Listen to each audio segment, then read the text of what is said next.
the poet John Keats, in his famous poem Ode on a Grecian Urn, concluded with, quote, "Beauty is truth, truth beauty. That is all ye know on earth, and all ye need to know." End quote. We receive intimations of the soul and the spiritual reality through our minds, our emotions, our feelings, and our physical senses. These intimations act as reminders or directional guides as the soul develops and gains the ability to influence and even master the external being. We may experience sublime emotions, a sense of the infinite when we gaze into the night sky or stand along the shore of a seemingly endless sea.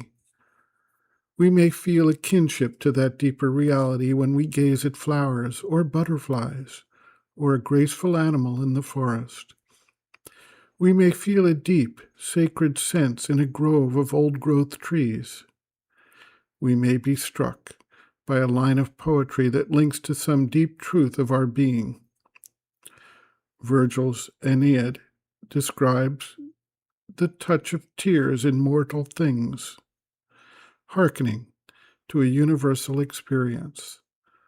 The soul responds deeply, intuitively, and spontaneously to these expressions of the infinite staring out at us from the face of the finite. The process of the emergence of the soul is based on the growing awareness and strength of the psychic being in the outer existence, helped along by the visible signs and reminders and prods that the divine reality provides along the way.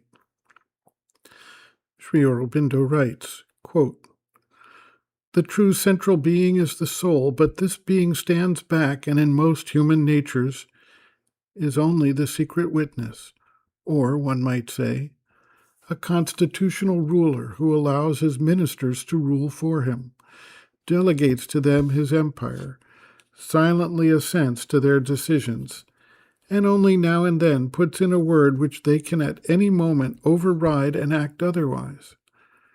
But this is so long as the soul personality put forward by the psychic entity is not yet sufficiently developed.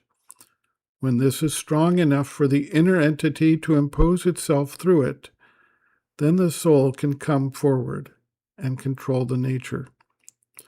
It is by the coming forward of this true monarch and his taking up of the reins of government that there can take place a real harmonization of our being and our life. A first condition of the soul's complete emergence is a direct contact in the surface being with the spiritual reality. Because it comes from that, the psychic element in us turns always towards whatever in phenomenal nature seems to belong to a higher reality and can be accepted as its sign and character. At first, it seeks this reality through the good, the true, the beautiful, through all that is pure and fine and high and noble. But although this touch through outer signs and characters can modify and prepare the nature, it cannot entirely, or most inwardly and profoundly, change it.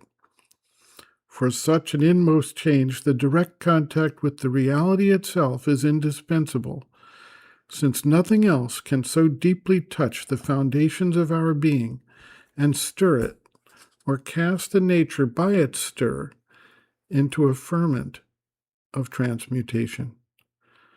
Mental representations, emotional and dynamic figures have their use and value.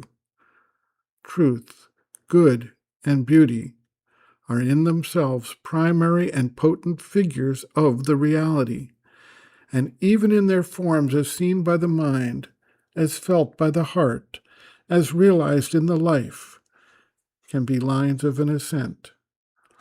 But it is in a spiritual substance and being of them and of itself that which they represent has to come into our experience.